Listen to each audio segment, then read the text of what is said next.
Salut à toi YouTube, ici Azray, j'espère que tu vas bien. On se retrouve pour la lecture des chapitres 132 et 133 de Lecteur Omniscient, point de vue d'un lecteur omniscient. Si tu n'es pas encore abonné, n'oublie pas de le faire à la chaîne. On approche lentement mais sûrement des 1000 abos, ça serait exceptionnel qu'on puisse atteindre ce premier palier pour la chaîne. Et c'est parti pour la lecture. Le personnage Lee Bok-soon prépare la marque rite d'initiation de niveau 2. La constellation le roi chaman regarde son incarnation avec un regard agacé. Aidez-moi juste une fois. Sa constellation sponsor, le roi chaman, était le second roi de Silla, et c'était un chaman. Namhae Chachaung. Pas simple à dire. Chachaung désigne un chaman en ancien coréen. Voilà, maintenant ici on fait de l'ancien coréen. On fait de tout sur cette chaîne. C'est une constellation de rang élevé, mais elle est incapable de se battre. À la place, elle a transmis à son incantation une compétence surprenante. Il s'agit du rite d'initiation. Oh, l'ouverture des yeux, que va-t-il se passer? C'est une marque qui permet d'emprunter la force d'une autre constellation à travers une possession. Oui, bah c'est du chamanisme en réalité. En d'autres mots, cette grand-mère est actuellement une sorte de Gonpyeonggi vivant. Je rappelle que le Gonpyeonggi, c'est l'astrolabe qu'il a obtenu lors du scénario numéro 4, la bataille des rois. Et avec cet astrolabe, il pouvait demander à ce que des incarnations, enfin des constellations s'incarnent en lui temporairement pour leur prêter leur pouvoir. Enfin, pour lui prêter leur pouvoir. Voyons voir. Quel esprit divin devrais-je faire venir? Idiote, emprunter la force d'une constellation ne te servira à rien. À moins que tu ne ramènes une constellation de niveau légendaire. Sinon, le scolopendre. Et si je te racontais une vieille histoire? C'est quoi ces conneries? Il y a longtemps de cela, existait un village. Et à l'intérieur, il y avait une jeune fille. C'était une gentille demoiselle qui donnait même à manger aux crapauds qui entraient dans sa cuisine. Cette histoire. Mais un jour, la jeune fille fragile fut offerte comme offrande par le village. Ouais, la dinguerie. Étrangement, ce village était un endroit qui faisait des sacrifices pour un scolopendre. C'est alors que la pauvre fille arriva à l'endroit où se trouvait ce dernier. Attends. Oh. Genre, c'est la fille qui a tué le scolopendre? Vous pensez que c'est ça? Attends. Arrêtez-la. Il faut l'arrêter. Cette compétence. Ne me dis pas que ta constellation sponsor est... Waouh. Mais à cet endroit, un animal vint à son secours. Il s'agissait du crapaud qu'elle nourrissait. On va atterrir dans Naruto là. Prisonnier, numéro de prisonnier 406, Lee Bok-soon. Wouah. Pardon. Eh mamie, elle a... Bon, vous avez la ref. Papy qui se transforme en un énorme musclore juste avant de balancer un Kamehameha. Vous avez la ref. Bon là, cette fois-ci, c'est mamie. Mais c'est incroyable. En plus, avec les cheveux posés comme ça, on n'est pas loin du Gear 5 dans One Piece, en vrai, de Luffy. Elle va le massacrer. La constellation qu'elle a fait venir était le personnage principal de la fable Le marché du scolopendre. Oh, mais oui. Donc, mais oui, les fables, par exemple les fables de La Fontaine, vont donner naissance à des constellations qui vont être puissantes, puisque tout le monde lit et écoute les fables de La Fontaine, tout le monde les apprend à l'école. Le corbeau et le renard, le lièvre et la tortue, enfin, vous connaissez toutes les autres, la cigale et la fourmi. Imaginez, moi j'ai la constellation de la cigale, bon je vois pas l'intérêt, mais bon. Le crapaud du village au scolopendre. Très stylé le crapaud. Mais là très clairement, visuellement, les cheveux gris un peu blancs, qui évoluent comme des voluptes, qui évoluent comme des nuages. Oh, la ref visuelle au Gear 5 de One Piece, Mais par contre, là je vous le lis en 2024 maintenant, mais c'est sorti quand ça? Parce que est-ce que c'est sorti avant le Gear 5 dans One Piece ou est-ce que c'est sorti après? Je vous invite, chers commentateurs, à me donner la réponse. Est-ce que ça c'est sorti avant le Gear 5?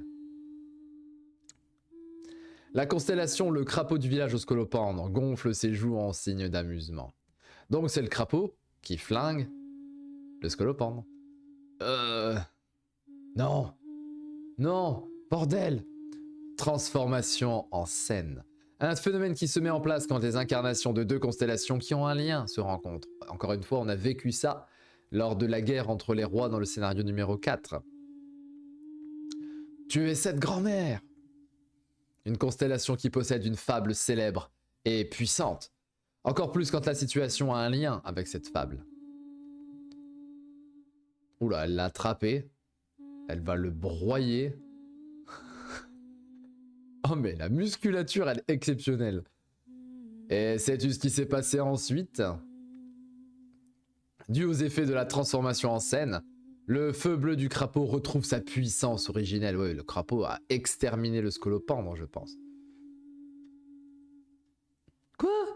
Attends, elle ouvre sa bouche comme ça, mais c'est incroyable! Dû aux effets de la marque Shikigami, la puissance d'attaque du feu bleu du crapaud augmente de 300%.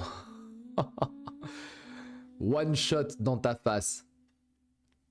Waouh. Bon bah l'usurpateur ne s'est pas fait usurper l'énorme one shot qui s'est pris dans la tête. La morale de cette histoire est de toujours se méfier du feu. Incroyable. Allez, ça dégage.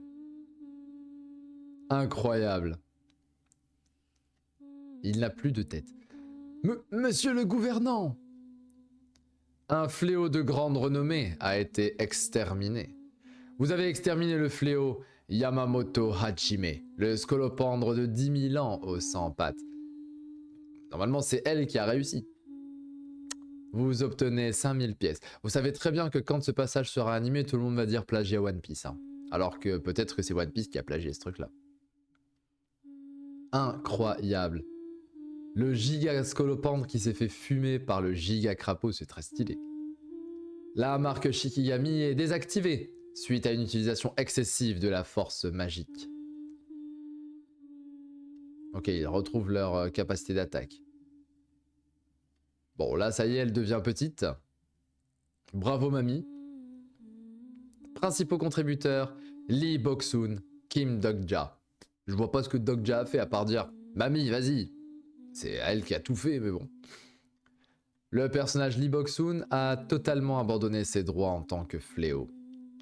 Les Dokaibi considèrent les agissements de Lee Bok-soon comme allant à l'encontre du scénario, mais pas à l'encontre du deuxième scénario. La transformation en petit être commence. Oh là là. Jeune homme, peux-tu me porter? Pour le moment, mettez ça. Le gouvernant est mort. Arrêtez-les. La voie du vent de niveau 8 est activée. Il fait une tornade juste autour de lui. Incroyable. Vous recevez une pénalité pour le second tour du scénario chaud. Ça fait 2 pénalités qu'il commence à avoir. Ça devient très difficile pour Dok-ja aussi. Hein. Il reste 10 minutes d'utilisation du marque-page. 5 minutes avant de recevoir la pénalité. On doit sortir des bois avant ça. Veuillez chasser les petits êtres dans les 5 minutes qui suivent. Emmenez-nous avec vous, s'il vous plaît. Ah oui, c'est vrai, il a failli oublier Asuka. Bon, mais tu l'apprends, c'est automatique. La fille est magnifique, tu l'apprends, c'est automatique. Elle a une petite référence à Arthur Levin dans Beginning After the End, quand même. Visuellement, je me suis... Oh, j'ai cru que c'était Arthur Levin.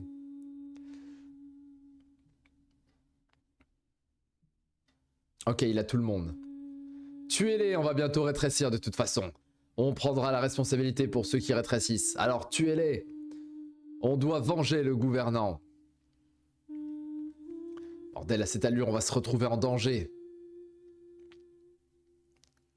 S'arrête. Oh, quelque chose gigote. Là, il me fait tourner ma tête. Les bois sont en train de changer de forme. Waouh! Incroyable. Qu'est-ce que c'est? De la magie. Faites attention! Il fait nuit. Oh, je m'en souviens maintenant. Personne n'entre jamais dans les bois de Peaceland quand il fait nuit. Poursuivez-les! Ouah! Une fois la nuit tombée, ces bois se changent en labyrinthe. Et la forêt en elle-même change, comme si elle se déguisait en un immense monstre. Veuillez chasser les petits êtres dans la minute qui suit. Oh, bordel! Même dans le guide du survivant, il n'était pas écrit exactement comment fuir de cette forêt. Mais à la place, de ce côté, allez à droite à partir de cet arbre. Voilà ce qui était écrit. Jeune femme, connais-tu le chemin? Je connais bien cette forêt. Tu as une compétence en rapport avec ça? Très cool, Asukaren. À Peaceland, Asukaren est la première personne qu'il faut obtenir. Wow, ça, je rappelle que c'est ce qu'il y a dans l'histoire, dans le livre. Oui. Magnifique, hein. Le perso est incroyable. Fin du chapitre, on enchaîne. On enchaîne, on est à 11 minutes de react, pas mal. Que se passe-t-il entre Peaceland et Asukaren? Imaginez juste qu'elle est l'écrivaine, l'écrivain, du monde de Peaceland. Ce qui peut être changé partie 8. Doc Jassé, lui. Rattrapez-le, on doit absolument l'avoir. Veuillez chasser les petits êtres dans 30 secondes. On est arrivé. 1, 0. Vous n'avez pas pu chasser les petits êtres dans le temps imparti. Les Dokaibi du Starstream considèrent que vous n'avez aucune intention d'agir comme un fléau. Vous recevez donc une pénalité pour le 3e tour du scénario. La transformation en petit être commence. Bordel. Descendez tous! Oh, il passe quand même en petit être. Bon, par contre, soyons honnêtes. Plot armor de fou, là. Parce que son manteau est un manteau des dimensions infinies, donc son manteau suit sa taille, mais ni ses chaussures, ni son pantalon, ni son t-shirt, rien du tout. Donc il devrait être tout nu dans son manteau, c'est tout. Il n'y a que son manteau qui est censé suivre sa taille, non?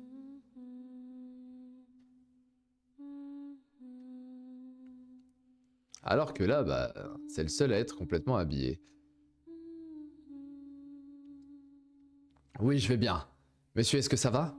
C'est comme si mes organes se tordaient. Heureusement que le manteau s'adapte à ma taille. Mais pas ton t-shirt en fait. Ah, pas ta chemise. À moins que si tu portes le manteau qui protège l'adaptation, tout le reste est protégé du corps. Ça fait peut-être un peu plot armor entre guillemets. Hein. Mademoiselle Asukaren. Est-ce que je me suis déjà présenté? Monsieur Michio m'a donné votre nom. J'aimerais vous confier mon groupe. S'il vous plaît, amenez-les à la capitale Véronica. Comment connaissez-vous les noms de lieux de Peaceland? Je n'ai pas le temps de vous expliquer. Je compte sur vous. Je m'occupe de cet endroit. D'accord. Je ne peux pas te laisser seul ici. Vous devez y aller pour que tout le monde puisse survivre. J'ai une solution pour m'enfuir si je suis seul. Oh, tu as rétréci. Et comme vous l'avez très bien dit dans les commentaires, ce sont des Oni. J'avais perdu le terme, c'était pas des yokai et tout ça, ce sont des Oni, les espèces de démons au Japon. Je vais t'écraser comme un insecte. Maintenant que ma taille a changé, même des types médiocres comme lui ressemblent à des monstres. Kiliang. Ouais. Allez, hop. Ouais, il y a Titanoptera. Et il y en a plein d'autres, des nouveaux. On se voit plus tard. On est dans Arthur et les mini-mois. Clairement. Les mini-mois, les mini-mois, je sais pas. Mais j'aime bien le délire, allez, on est tous tout petits. Attendez, monsieur. Ah oui, parce que... Elle était en train de partir, Yusean. Attendez, monsieur. Coup d'épée. Regard. Esquive. Incroyable. crève.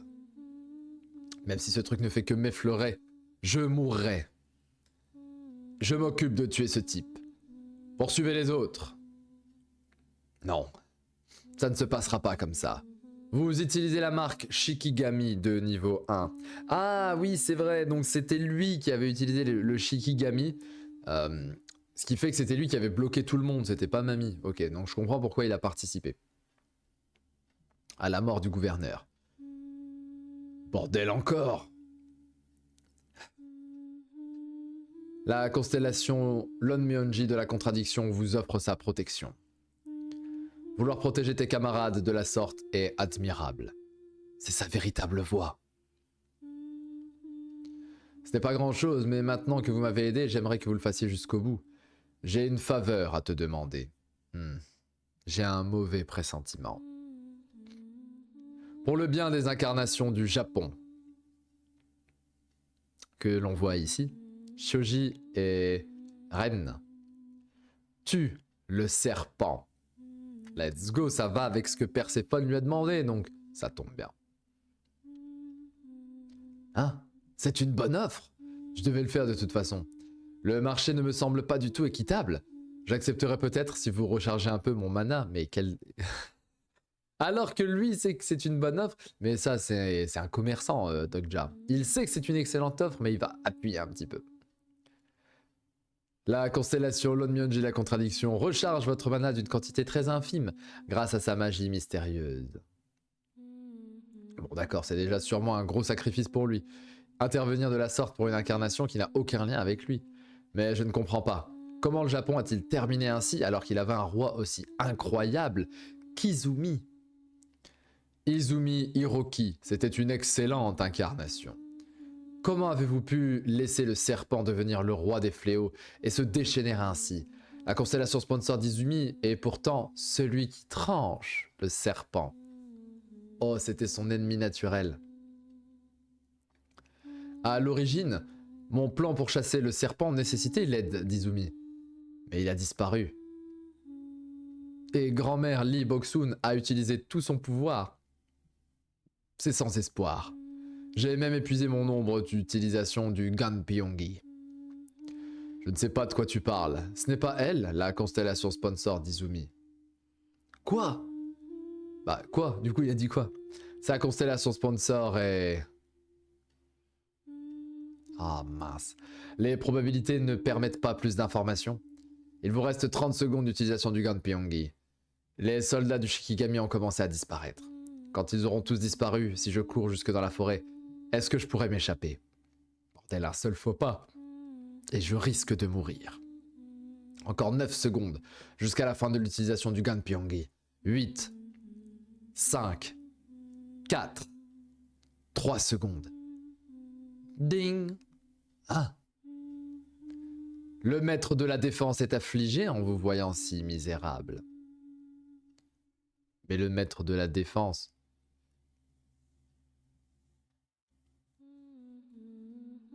C'est Kong Pildou! L'arrivée de Kong Pildou! Quoi? Voilà! Let's go! Et le type, je m'en fichais complètement à l'arc numéro 2, ou 3, 2 je crois. Mais en vrai, il a une compétence tellement cool avec toutes ces tourelles, tac tac tac. Le fait qu'il devienne un allié, alors c'est pas un allié, c'est il y a le contrat, rappelez-vous qu'il y a le contrat, donc en gros c'est son esclave. Mais le fait qu'il soit là, c'est vraiment génial. C'est un personnage que je trouve très cool, Pildou. Le personnage Kong Pildou active la forteresse armée, niveau 1. Waouh! Alors, c'est tout petit. Ça veut dire que lui aussi est tout petit. Ah, est-ce qu'il est vraiment tout petit? Vous avez envahi une propriété privée. Oh! Oh, le flot de Pildou! Oh! Fin de chapitre, incroyable. Mais pardon!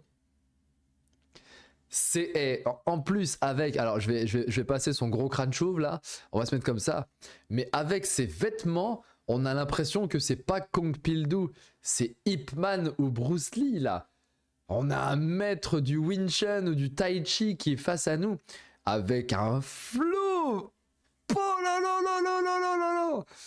Eh, ça change du petit gros avec son béret à la française qui était là en mode ouais, c'est moi, je dirige, vous envahissez une propriété privée. Là maintenant il est là, qu'est-ce que tu vas faire? 2000 tourelles dans ta face.